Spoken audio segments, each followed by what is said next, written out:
beautiful cities in Austria, and we had Dr. Karl Erik Norrman once again, because I remember the earlier meet that we had to discuss on the conflict which was there. And today we are here at the ECP's 2024 event. So what is this particular theme of the event and how is this going? Well, the theme of this event is in agreement with our hosts in Graz, is European culture after the Zeitenwende. It's a German word which has become kind of international, meaning turn of events. And so that is one theme. And another thing which we are also discussing, a workshop is going on right now on the role of artificial intelligence and the risks for cultural producers, artists, copyright, etc., etc. So that is one. But of course, we have spent quite some time already during these days on the conflict, the war between Russia and Ukraine, and the importance for European democracy, human rights, etc., that Russia does not win this war.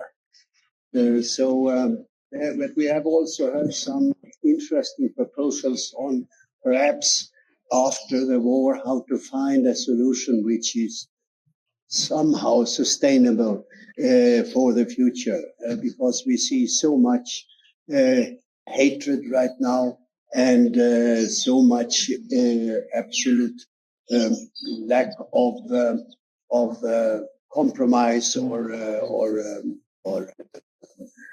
let's say the possibilities of understanding the other side and so on. All these ideas which we who are dealing with cultural diplomacy from a practical point of view, we find very difficult. We feel that we are working in a particularly different climate.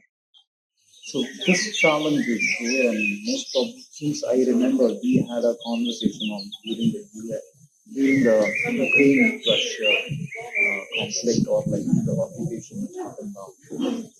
And then from there, like we also had one discussion on the Israel-Palestine thing. And now, the conflicts are only widening, and the geopolitics is also widening. Right now, Iran and Israel is very important. Now, at some point of time, where does the EU going to fall inside this? Because we did have a discussion on conflict management. But where do you think that should the EU right now be more aggressive to be involved inside as a peacemaker? Or do you feel that it needs to just stay away from this because conflicts are constantly happening and this is not the priority? Well, it has become a priority of when it's so close to our borders. It's, after all, in a broader definition, Ukraine and Russia are part of Europe. From a cultural point of view, we have always considered Ukraine and Russia as part of Europe. And, in musical song contests, etc., Israel is part of Europe. So, there are many ways of seeing this. Europe has perhaps been, in the last 20 years or so, been leaning back a little bit in satisfaction that we have peace and progress and a lot of optimism, and the European Union is growing with new members, etc. So I think the European Union members, at least, are still living a little bit in a situation of shock and are trying to get their acts together. It will take some very strong leadership in order to really do something about these conflicts. We mentioned the Russian-Ukrainian war. You mentioned Israel-Hamas. And we should not forget there are more than 30 other wars and conflicts around the world, which would also need, in a globalized world, would also need some intervention from peace-loving countries like the European Union. Now, there is one personal question that I want to ask. The personal question is slightly away from the theme of the topic. This question that I want to ask you is, today you were emphasizing a lot on identity. And the themes, a lot of speakers were also speaking on identity. Now, identity is a very, it's not to everybody represent themselves with their identity.